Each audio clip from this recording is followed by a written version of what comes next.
নমস্কার, সবাইকে স্বাগত চম্পা ভিলেজ রেসিপিতে। আশা করছি আপনারা সবাই ভালো আছেন, আমরাও খুব ভালো আছি। আজকে আপনাদের জন্য এনেছি একটি মজাদার রেসিপি। আপনারা সঙ্গে থাকুন, ভিডিওটি দেখুন, স্কিপ করবেন না, তাহলে আপনারা হয়তো বুঝতে পারবেন না, কোনো জায়গায় মিস করে যেতে পারেন। ভিডিওটি ভালো লাগলে অবশ্যই চ্যানেলটিকে সাবস্ক্রাইব করবেন এবং বেল আইকনটিকে প্রেস করে রাখবেন, যাতে আমি কোনো নতুন ভিডিও আপলোড করলে সঙ্গে সঙ্গে আপনার কাছে একটি নোটিফিকেশান পৌঁছে যায়। আজকে একটি একদম নতুন রেসিপি নিয়ে এসেছি। যারা আমার ভিডিওটি প্রথম দেখছেন তারা অবশ্যই চ্যানেলটিকে সাবস্ক্রাইব করবেন এবং লাইক করবেন ভিডিওটি ভালো লাগলে। আপনারা হয়তো দেখতেই পাচ্ছেন আমি এখানে কিছুটা ছানা নিয়েছি। আমি এবার এই ছানাটি দিয়ে কি বানাবো আপনারা আমার সঙ্গে থাকুন, দেখুন। একটি খুব সুন্দর, টেস্টি, সুস্বাদু, মজাদার রেসিপি হতে চলেছে। আমার রেসিপিটি বানানোর জন্য যে সমস্ত উপকরণ দরকার সেগুলি হলো, আমি কিছুটা আলু কেটে নিয়েছি এরকম শেপে, কয়েকটা কাঁচা লঙ্কা নিয়েছি, টমেটো কুচিয়ে নিয়েছি, 5-6টি বাদাম নিয়েছি, 4টি কাজু বাদাম নিয়েছি এবং কিছুটা কিশমিশ নিয়েছি। এবার মশলা করার জন্য আমি এখানে লঙ্কাগুলোকে দিয়ে দিলাম, ক্যাশু 4টেকে দিয়ে দিলাম, কিশমিশগুলোকে দিয়ে দিলাম, এবার বাদামগুলোকে দিয়ে দিলাম। এবার আমি এই মশলাটাকে রেডি করে নেব। এই রেসিপিটি বানানোর জন্য আমি যে ছানাগুলো নিয়েছি, এই ছানার সঙ্গে আমি কিছুটা চালের গুঁড়ো মিশিয়ে নেব। খুব বেশি পরিমাণে চালের গুঁড়ো অবশ্যই মেশাবো না, এমনভাবে এটাকে মেশাবো যাতে আমি যে জিনিসটা বানাবো সেটা খুব নরম নরম হবে। খুব অল্প পরিমাণে আমাকে চালের গুঁড়ো দিতে হবে। আমি খুব বেশি পরিমাণ চালের গুঁড়ো এখানে ব্যবহার করতে পারবো না, তাহলে শক্ত হয়ে যাবে। কিছুটা চালের গুঁড়ো মিশিয়ে নিলাম। আমি এবার কিছুটা অল্প পরিমাণে একটু দুধ দিয়ে নেব। দুধ দিয়ে আমি এটাকে মেখে নেব।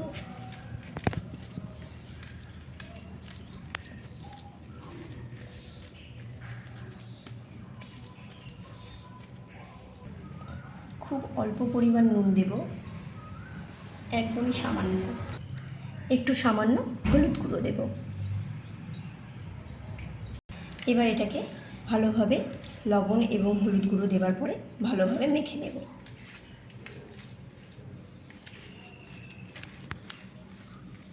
খুব ভালোভাবে মেখে নেব।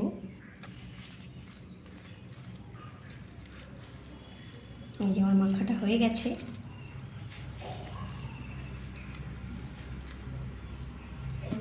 আমি আর একটু অল্প পরিমাণ চালের গুঁড়ো দিলাম, আমার এটি একটু পাতলা পাতলা হচ্ছে, ভাজতে আমার অসুবিধে হবে, সেই জন্য আমি আর সামান্য পরিমাণ কিছুটা চালের গুঁড়ো মিশিয়ে নিলাম। এবার আমার এটি তৈরি হয়ে গেছে।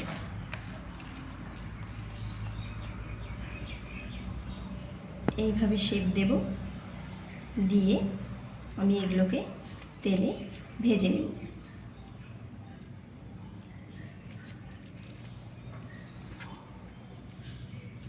এভাবে শেপ দিয়ে দেব।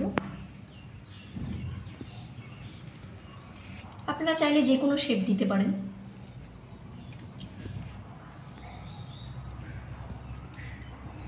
বাড়িতে থাকা জিনিস দিয়েই একটি হেলদি রেসিপি তৈরি হবে। সমস্ত কিছু বাড়িতে থাকা জিনিস দিয়েই তৈরি, সাধারণ রান্না। আপনারা যদি কেউ চান এই রান্নাটি সহজেই করতে পারবেন। নিরামিষের দিনে এরকম একটি রান্না, সম্পূর্ণ নিরামিষ রেসিপি। মশলাটি আমি এখন বেটে নেব। এখানে আমি কিছুটা সামান্য দই অ্যাড করছি। দইটা এখানে অ্যাড করার একটাই উদ্দেশ্য, দইয়ের দানাগুলো যাতে ভালোভাবে মিশে যায়। এবার আমি এটাকে বেটে নেব। আমার এবার তেলটি গরম হয়ে গেছে। কড়াই গরম করে তেলটিকে ভালো করে গরম করে নিলাম। এবার আমি যে শেপগুলো দিয়েছিলাম সেগুলোকে ভেজে নেব। এবার আমি একটা একটা করে এগুলোকে ছাড়ছি। এগুলো একটু বেশ কড়া করে ভেজে নিতে হবে।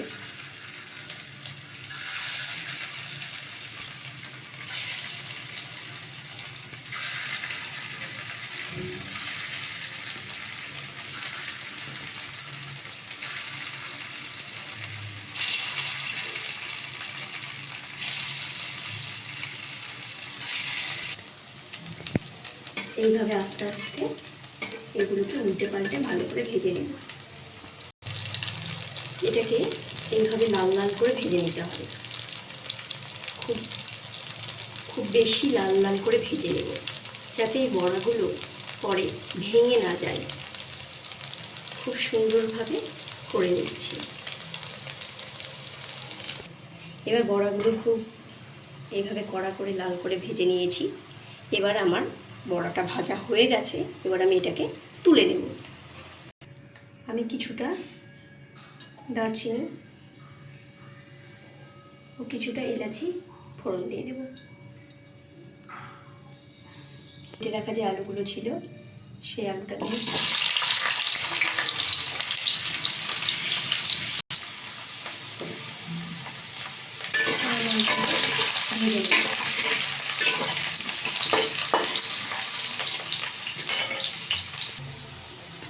এবার আলুগুলি ভাজা হয়ে গেছে। এবার আমি আলুগুলোকে তুলে নেব। আলুটা একটু বেশ ডিপ ফ্রাই করেই ভেজেছি। এবার আমি এটাকে তুলে নেব। আলুটা আমি তুলে নিয়েছি। এবার আমি টমেটো ফেলে নেব।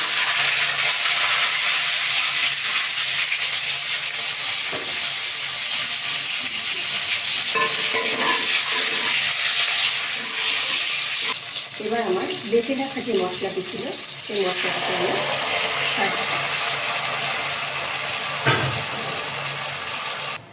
এবার আমি একটু নুন দিয়ে দিচ্ছি। এবার আমি একটু হলুদ দিয়ে দেব। এবার আমি কিছুটা জিরে গুঁড়ো দিয়ে দিলাম। এবার আমার যে ভেজে রাখা আলুগুলো ছিল আমি আলুটাকে দিয়ে দেব। তাহলে আমার কিছুটা পরে আলু সেদ্ধ করার জন্য যে টাইমটা লাগে সেই টাইমটা আমার সেভ হয়ে যাবে। আমি রান্নাটিকে খুব তাড়াতাড়ি করে নিতে পারব। একটু ঢেকে দেব। আমি 2 মিনিটের জন্য এই মশলাটাকে একটু ঢেকে দেব। 2 মিনিট ঢাকা থাকবে। আমি 2 মিনিট পরে এটাকে খুলে নেব। এবার আমি ঢাকনাটা খুলে দেখব আমার মশলাটা কীরকম হয়েছে।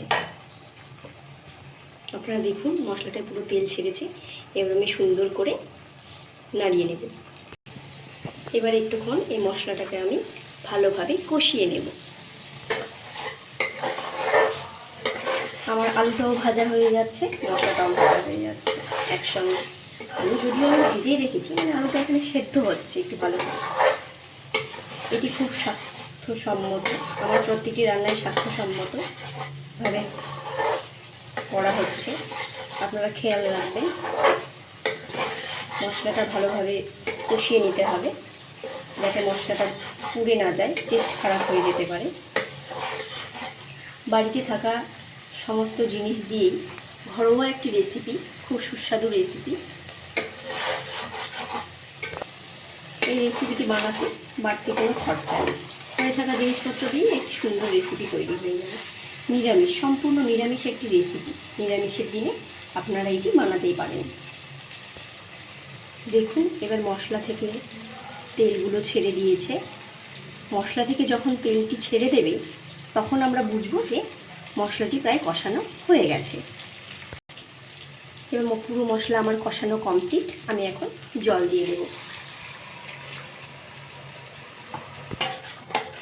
ভালোভাবে জলটিকে মিশিয়ে দেবো। খুব বেশি পরিমাণে জল আমি দেব না, আমার এই রান্নাটি একটু গ্রেভি হবে। আমার আলুগুলো খুব সুন্দর সেদ্ধ হয়ে গেছে, নরম। এবার আমি এই আমার ভেজে রাখা বড়াগুলোকে ছাড়ছি। এটাকে আবার 2 মিনিটের জন্য ঢেকে দেব।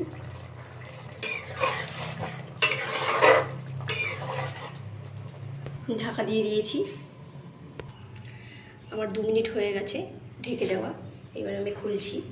দেখুন আমার পুরো রেসিপিটি কমপ্লিট। পুরো রান্নাটি সম্পূর্ণ নিরামিষ রান্না। আপনারা ভাতের সঙ্গে বা রুটির সঙ্গে যে কোনো কিছুর সঙ্গে খেতে পারেন। পুরো রান্নাটি স্বাস্থ্যসম্মতভাবে করা হয়েছে। রেড চিলি পাউডার আমি ব্যবহার করিনি, ক্ষতিকর একটি জিনিস। সুস্বাস্থ্য বজায় রেখে আমি প্রত্যেকটি রান্না করি। আপনারা যারা আমার আগের ভিডিও দেখেছেন অবশ্যই জানবেন। আপনারা সবাই ভালো থাকবেন, সুস্থ থাকবেন এবং এই রেসিপিটি কেমন লেগেছে কমেন্ট করে জানাবেন। এবং একটি লাইক করে যাবেন। বাই। আবার অন্য কোনো রেসিপির সঙ্গে দেখা হবে। ততক্ষণের জন্য আপনারা খুব ভালো থাকবেন।